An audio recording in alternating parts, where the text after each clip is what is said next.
Matagal nang minamanmana ni Rocky ang mansyon ng mag-asawang Montemayor. Natunugan niya kasing minsan na lamang umuwi dito si Mr. Arnold Montemayor na isang inhinyero. Lahat kasi halos ng project nito ay puro out of the country na. At naiiwan naman si Mrs. Lucelle Montemayor para sa pag-aasikaso ng negosyo nilang restaurant dito sa Pilipinas. Kilalang bilyonaryo ang mag-asawa sa kanilang subdivision. Pinagpala sa material at pinansyal na yaman, pero hindi pinagpala na magkaanak. Isa sa kanilang mag-asawa ang may problema, pero pinapanatili nila itong lihim upang maiwasan ang higit pang tsismis.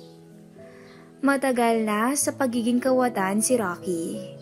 Bata pa lang ito ay ito na ang nakasanayan niyang paraan para mabuhay at maitawid ang gutom sa pang-araw-araw. Mag-isa lang si Rocky sa buhay. Simula nung isinilang ito ay hindi na niya nakita pa ang mga magulang niya. Lumaki siyang walang gabay ng mga magulang, kaya hindi ito maagang namulat sa mga tamang gawain. Kahit kapos sa buhay ay hindi maipagkakaila ang apil nito sa mga kababaihan.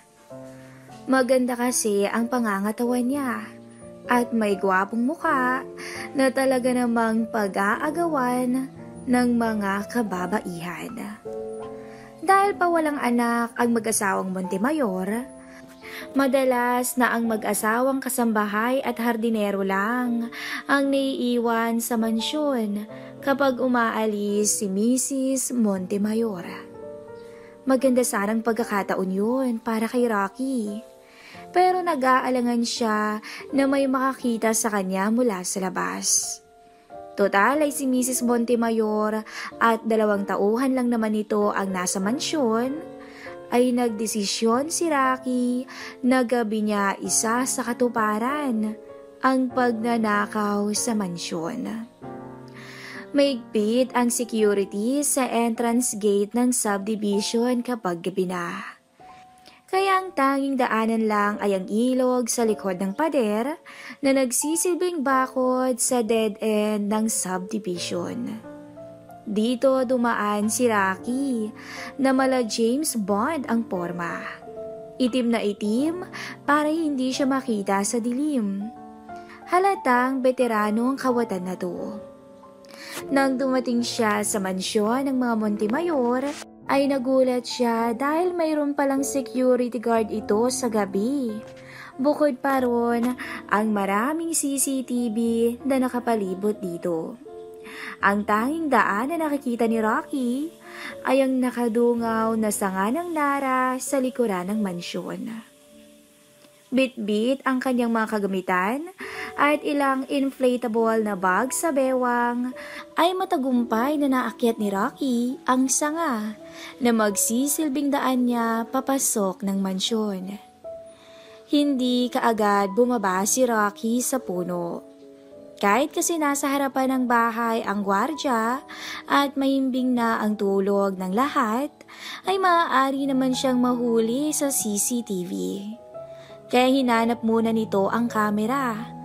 At nang makita, ay nakalkula niya agad kung saang anggulo siya hindi makikita. At sa ilang segundo lang, ay tagumpay na nakatapak si Rocky sa loob ng mansyon. Parang naka-jackpot naman si Rocky nang mapansing bahagyang nakabukas ang pinto ng terrace sa master's bedroom. Sigurado siyang master's bedroom yun dahil may kopya siya ng blueprint nito. Mabilis, subalit maingat niyang sinampa ang terrace. Nang masampa niya yun ay bigla siyang napayuko dahil sa narinig. May gising pa. Nagtatakang bulong ni Rocky sa sarili. Narinig niya kasing may mga pigil na boses sa master's bedroom. hindi maaaring magkamali si Rocky. Siguradong ang boses na yun ng isang babae ay walang iba kundi si Mrs. Lucelle Montemayor, na 31 years old na pero parang 24 pa lang ang muka at hubog ng katawan. At parang nag-e-enjoy to sa pagpapakasasa. Naku, may lalaki yatang kasama si Mrs. Montemayor. Pero sino? Wala naman dito sa Pilipinas ang asawa niya. Bulong ni Rocky sa sarili. Dahil sa sobrang pagtataka, ay dahan-dahan niyang tiningnan kung sino ang maswerteng lalaki na pinatulan ng magandang senyora. Nang masilayan, ay tinablan si Rocky sa nakita niya. Nakita niya kasi si Mrs. Montemayor na tinutugunan ang pangangailangan bilang babae ng mag-isa. Nakaharap si Mrs. Lucelle sa laptop. Nanonood ng 4 adults na palabas habang pilyang inaaliw ang sarili. Kitang-kita ni Rocky ang lahat-lahat kay Mrs. Lucelle. Wow! Sambit ni Rocky sa sarili. Napalunok ng husto si Rocky at napakambyo na lang ng wala sa oras. Bagamat nahulog siya sa kamandag ng magandang senyora, ay kailangan niyang pigilan ang kanyang sarili. Pero napakahirap magpigil kapag ganito ang nasisilayan mo. Nakasuot lamang ng dress na pangtulog si Mrs. Lucelle. Manipis ito, kaya naman maaaninag ang lahat ng mga itinatago niya. Sinong mag-aakala na itong disenteng babae na to ay may tinatago din palang hindi pangkaraniwang uhaw sa sarili. Naisip na ni Rocky na tumuloy sa loob at tikman saglit ang senyora. Pero nag-alangan siya. Kahit kasi game si Mrs. Lucelle ngayon, ay tiyak nasisigaw ito.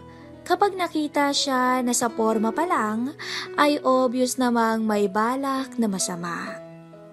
Matapos ang ilan pang minuto, ay biglang lumakas ang hangin.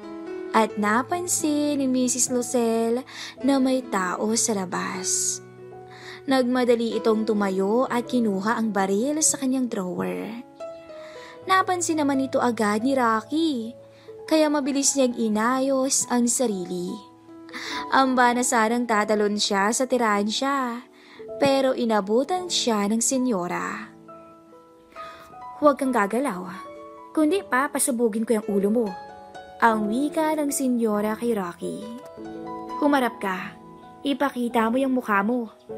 Utos pa ng senyora.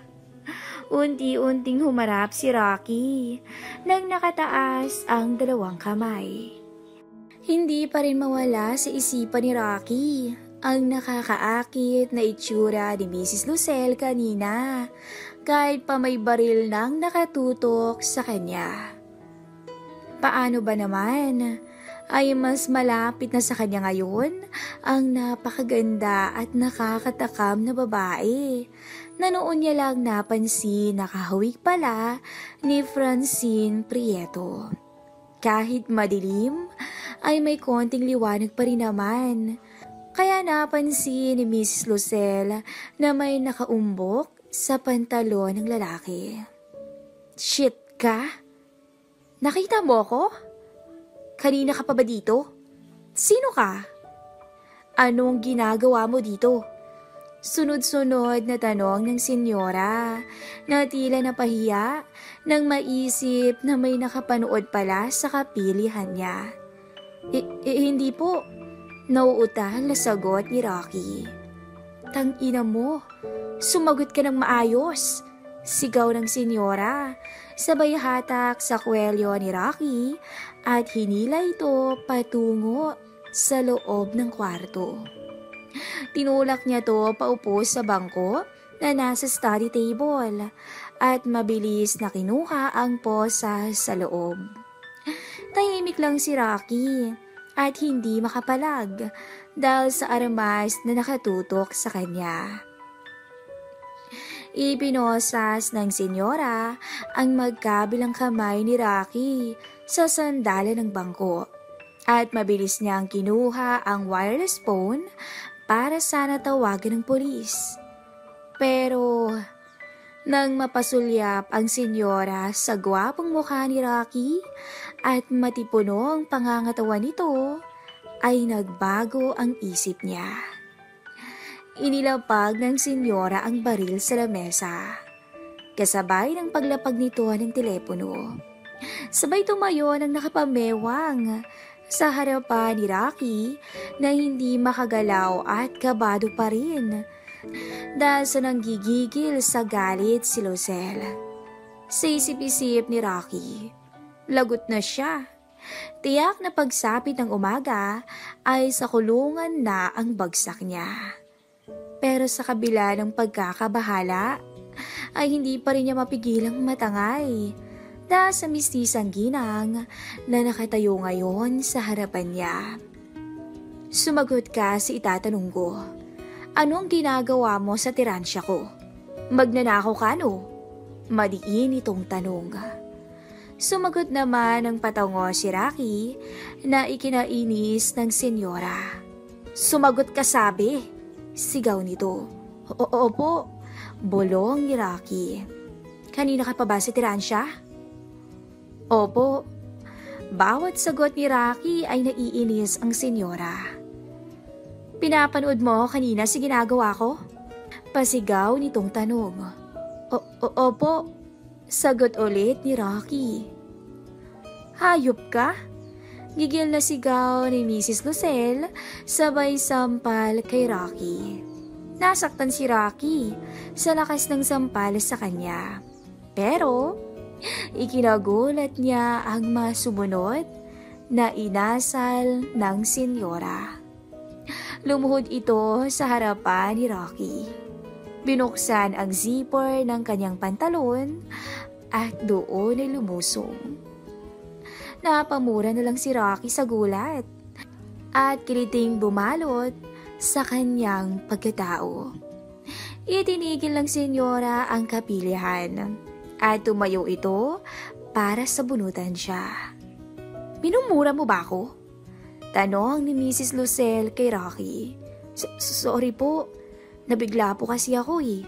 Sagot ng kinakabahang si Rocky.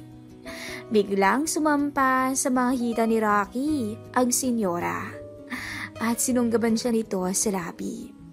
Hindi kalaunay, itinaas nito ang kanyang suot na dress na pantulog at tuluyang itinilapon sa sahig.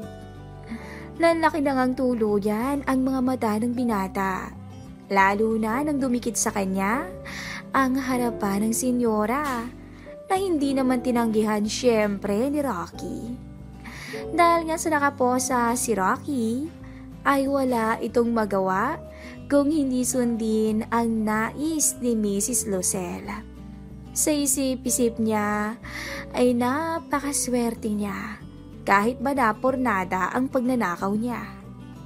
Ramdam ni Rocky ang gigil ng senyora na parang wala ito sa katinoan. Sobrang agresibo dahil halos mag-iisang taon na buhat ng huling makatabi nito ang kanyang asawa. Tanggalin mo tong poses ko, senyora, para makabawi ako sa'yo. Pakiusap ni Rocky kay Mrs. Lucel. Mabilis na tumayo ang senyora at kinuha ang susi para pakawalan si Rocky. Tsaka agad niyang itinulak ito pahiga sa kama. Mabilis itong sumampa ulit sa gwapong magnanakaw at tinanong, "Anong pangalan mo?" Tanong niya. "Rocky po." Ngumiti ang senyora sabay ng pagkagat nito sa labi. "Ilang taon ka na?" 23 po. "Gusto kong pasayahin mo ko ngayong gabi, Rocky." Utos ng senyora. Nang marinig yun ni Rocky, ay hindi na siya nag-aksaya pa ng oras. Kinabig niya ang senyora pahiga at ibinukas ang mga hita nito. Sa puntong yun ay hinayaan na nilang pakawalan ang kanilang nararamdaman. Uhaw, gigil at pananabik ang bumalot sa kanilang pagkatao. Halos masira ang kama sa kanilang dalawa. Todo bigay sila sa isa't isa hanggang sa halos pumako na ang mga kuko ng senyora sa likod ni Rocky nang marating nila ang rurok.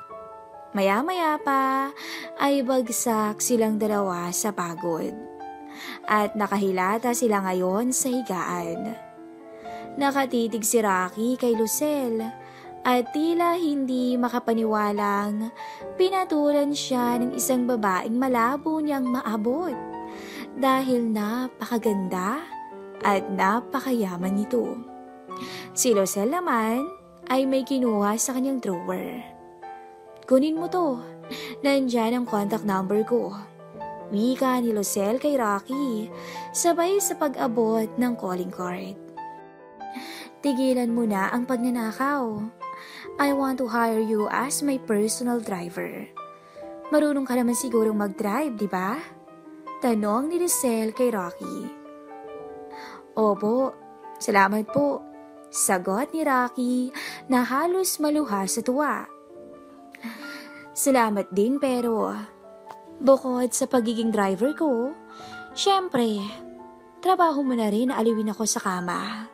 Gabi-gabi at kung kailan ko gusto. At iho, tandaan mo, bawal ang ma-in-love. Malinaw?" Paalala ng senyora kay Rocky. Kahit paaminado si Rocky na na-in-love na siya sa senyora ngayon pa lang, ay sumagot na lamang ito ng opo. Sisip-isip ng binatang si Rocky ay siya na yata ang pinakamaswerteng magnanakaw. Dahil bukod sa hindi na siya nakulong, ay makakapagbagong buhay pa siya. At siguradong mag-e-enjoy talaga siya sa bago niyang trabaho. Araw ng Biyernes. Ito ang araw na nalimutan ni Mike. Bumalik na lamang ang kanyang pag-aalala nang matapos na ang maghapon ito at naghihintay na siya sa parking lot.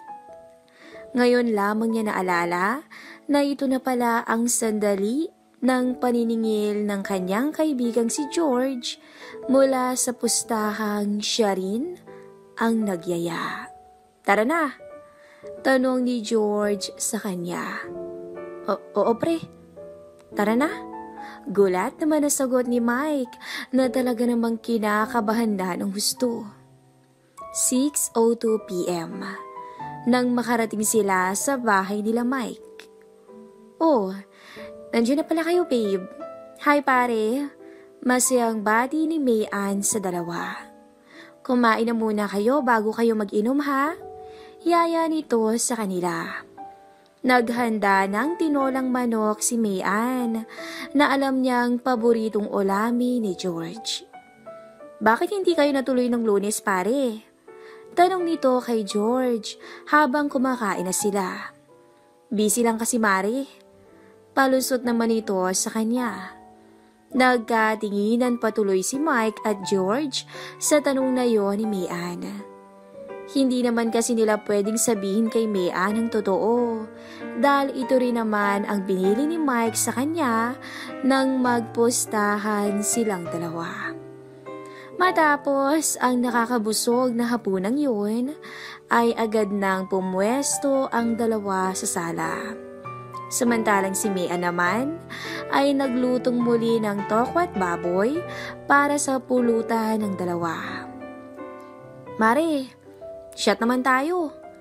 Yaya ni George sa kanya na inaabot na ang flavored sunmig na hawak nito sa kanya.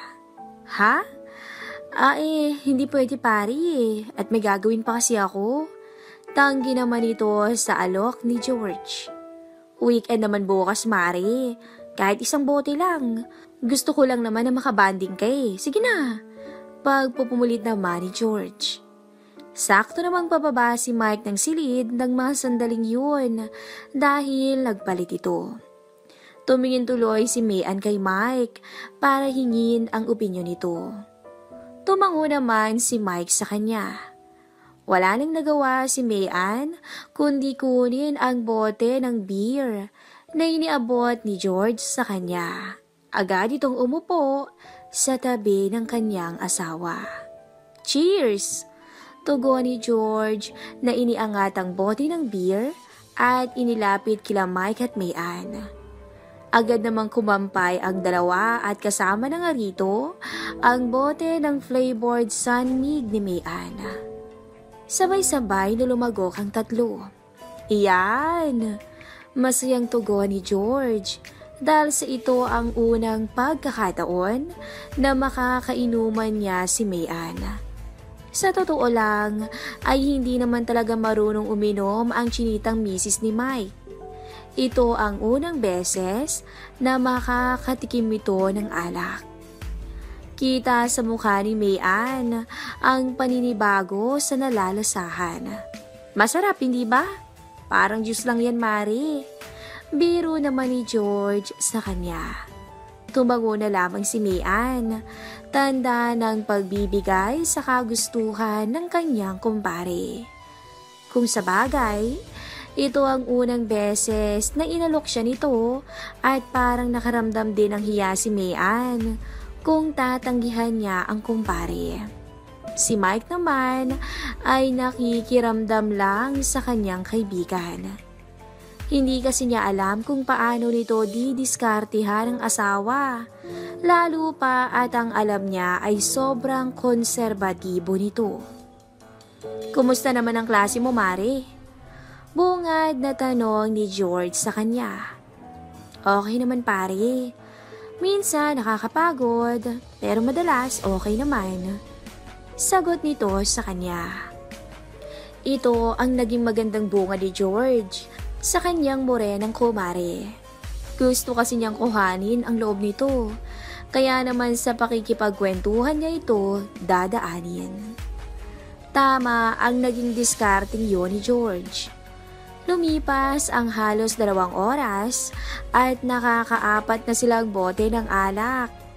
Hindi rin makapaniwala si Mike na makakaapat na si Mayan. Ang alam kasi nito ay first time nitong uminom. Pero halata naman na kay Mayan ang tama ng ininom. Lalo kasing naniningkit ang mga singkit nitong mga mata at lagi na itong nakangiti. Tawa rin ito ng tawa sa mga jokes ni George na madalas ay corny naman talaga. Hindi naman maipaliwanag ni Mayan ang nararamdaman. May kung anong init ang gustong kumawala sa kanya. Hindi niya maintindihan kung bakit parang nahihilo siya. Hindi siya sigurado kung ito ba ang epekto ng alak sa isang babae. Pero ang sigurado niya ay nagustuhan at nag-enjoy siya sa iniinom niya. Aminado ni Mayan na may tama na talaga siya ng alak. Sa 4 na bote ba naman na ininom niyang yun hindi siya magkakatama. Lasing na yata ako, pare. Nahihilo na kasi ako Paalam ni Mayan sa kainuman. Ganun ba? Naku, last na yan, Maria. Tapos magpahinga ka na. Tugon naman ni George sa kanya. Napangiti si George dahil sa alam niyang tinamaan na nga ang misis ng kaibigan. Napatingin pa to kay Mike. Si Mike naman ay tumayo na muna sa pagkakaupo at maingat na inalalaya ng asawa sa pagpanhik nila sa kwarto. Sumenyas na ito kay George na sumunod sa kanila. Pagkapasok ng kwarto ay agad na humiga si Mayan sa malambot nilang higaan. Lasing si Mayan pero nandun pa rin naman ang ulirat nito. Pare, ito na yung pagkakataon mo. Sambit ni Mike kay George na may kaba sa sarili.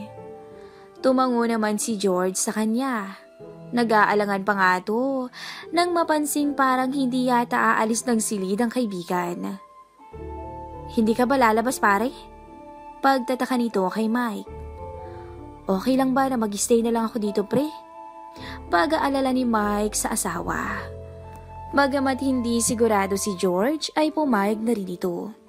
Mas maigi na rin yung ganito kaysa naman wala siyang mapala sa pustahang ginawa nilang dalawa. Halong emosyon ang nadama ni Mike na napaupo na lamang sa silya na nasa tabi ng working table ng asawa. Hawak nito ang isang bote ng beer.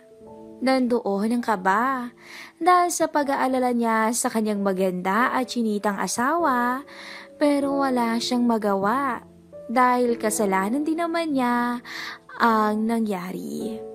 Nagsimula na si George na namnamin ang nakakatakam niyang premyo. Hinalikan niya sa leeg ang nahihilong si Mayan. Labis na natutuwa si George dahil hindi pumapalag ang maganda niyang kumare sa kanyang ginagawa. Maya-maya ay inalis na niya ang puting t-shirt at pajama ni Mayan. Bagamat may ulirat pa si Mayan, ay hindi naman ito naiintindihan ng gusto ang nangyayari. Labis kasi ang pagkahilo niya. Palibhasa ay lasing na, kaya inaakala niyang si Mike ang nagpapakasasa sa kanya. Wala siyang kamuwag-muwang na ang kanyang asawa ay nakaupo lamang sa isang sulok habang pinapanood siyang niyayari ng kaibigan nito. Napakagatlabi na lamang si Mayan nang mapansin niya ang pagdapo ng labi kung saan-saan nakakarating. Pigit matang nanunood si Mike sa sulok na yun, habang ang kanyang kumpare naman ay enjoy na enjoy sa morena niyang asawa. Nandun ang paghihimagsik ng kanyang kalooban, pero wala naman siyang magawa. Hindi niya magawang sitahin ang kanyang kumpare na animoy gutom na bata sa kanyang nahihilo pang asawa. Tuwang-tuwa si George dahil hindi siya makapaniwala na maaangkin niya na ng tuluyan ang misis ng kaibigan. Hindi na nga nag-aksaya pa ng panahon si George at agad niyang hiniklat ang maliit na telang nakasuot pa kay Mayan. At agad nitong ibinukas ang binti nito at tuluyang lumusong sa magandang kumare. Lalong naghihimagsik ang nakaupong si Mike sa mga nasasaksihan. Hindi niya may paliwanag ang panggigigil na nararamdaman niya ngayon. Hindi dahil gusto niyang patayin si George, kundi dahil sa ginagawa nito sa kanyang asawa. Nanggigigil siya sa kanyang sarili dahil ngayon ay pinagbabayaran ni Mayan ang kanyang pagkakamali. Napapahigpit ang hawak niya sa bote ng alak. Wala siyang magawa kundi ang maupo at ipagpatuloy ang pag-oobserba sa dalawa. Natigilan si Mayan nang maiharap ang magandang mukha niya sa kanyang asawa na nakaupo sa isang sulok. Gulat na gulat ito dahil ang akala niya ay ito ang kasama niya sa kama. Mike? Pagtataka nito. Sinubukang pumalag ni Mayan dahil sa pagkagulat sa nalaman niyang ibang lalaki pala ang kasama niya at hindi ang asawa. Gusto niyang kumalas, pero dahil nga sa nahihilo siya ay hindi naman niya magawa. Sabayan pa ng paghawak sa kanyang bewang ng mahigpit. Animoy isang halimaw sa panggigigil si George.